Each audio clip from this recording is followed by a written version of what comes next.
Good evening everyone, তোমরা সবাই কেমন আছো?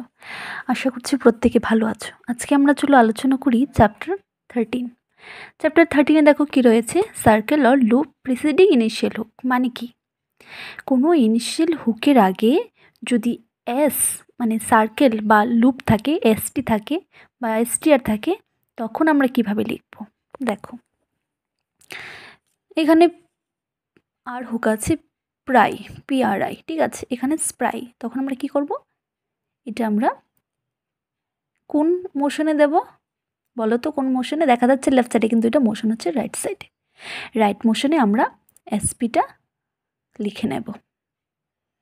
সেম ওয়েতে এখানে লুপের ক্ষেত্রেও হবে, এসটি লুপ বা এসটিআর লুপের ক্ষেত্রে। তারপরে দেখো, যখন কোনো কার্ভ স্ট্রোকের ক্ষেত্রে এস সামনে থাকে তখন সেটা ভিতরে সার্কেল দিয়ে এরকমভাবে হবে, ভিতরে সার্কেল দিয়ে। আর হুকের ক্ষেত্রে, আর এল হুকের ক্ষেত্রে তো আমাদের সুবিধা হবে, কারণ এল হুকটা বড় হুক, লিখলে পুরো সুন্দরভাবে বোঝা যাবে।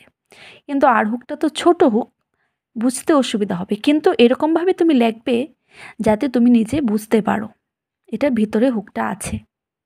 দেখো সোনার এখানে আছে, প্রিজনার না, প্রিজনার, ঠিক আছে, হুক কিন্তু আছে। যেমন সাপ্লাইজ, প্লাইজ, পিএল হুক, কিন্তু সাপ্লাই তখন কী হবে, এস পিএলও বোঝা যাবে, এসও বোঝা যাবে। আমাদের এগুলো বুঝতে হবে। দেখো অনেক সময় মাঝখানে আমরা এল হুকটা দিতে পারি না, ক্লিয়ারলি শোন হয় না, তখন আমরা কি করি, তখন সেটা আমরা স্ট্রোকে লিখে নিই। দেখো বি নাম্বার কি বলেছে, ইম্পর্টেন্ট একটা পয়েন্ট, যখন এসকেআর বা এসকেআরটা টি বা ডিকে ফলো করে তখন সেটা লেফট মোশন হয় সার্কেলটা, ঠিক আছে। যেমন এখানে ডিগ্রি আছে, ডি গেয়ার, ডিগ্রি। কিন্তু যখন এখানে ডিস এগ্রি হয়ে যাবে তখন ডিস গি। আর হুকটা বোঝা যাচ্ছে না, কিন্তু যখন আমরা এই সার্কেলটা লেফট মোশনে দিয়ে দেব তখনই বুঝে নিতে হবে যে এখানে আর হুক আছে। এখানে আরেকটা জিনিস আছে, নিয়মটা ভালো করে বুঝে নাও। দেখো এটা এই প্রেসক্রাইব আর সাবস্ক্রাইবারটা আসে অনেক সময়।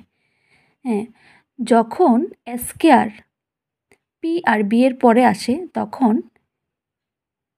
আর হুকটা ওমিট হয়ে যায়। যেমন প্রেসক্রাইব, দেখো প্রেসক্রাইব কিন্তু আছে, আর হুকটা দেখা যাচ্ছে নি, দেখা যাচ্ছে না। এখানে সাবস্ক্রাইবার, ক্রাইটা দেখা যাচ্ছে নি, দেখা যাচ্ছে না। তখন আমাদেরকে বুঝে নিতে হবে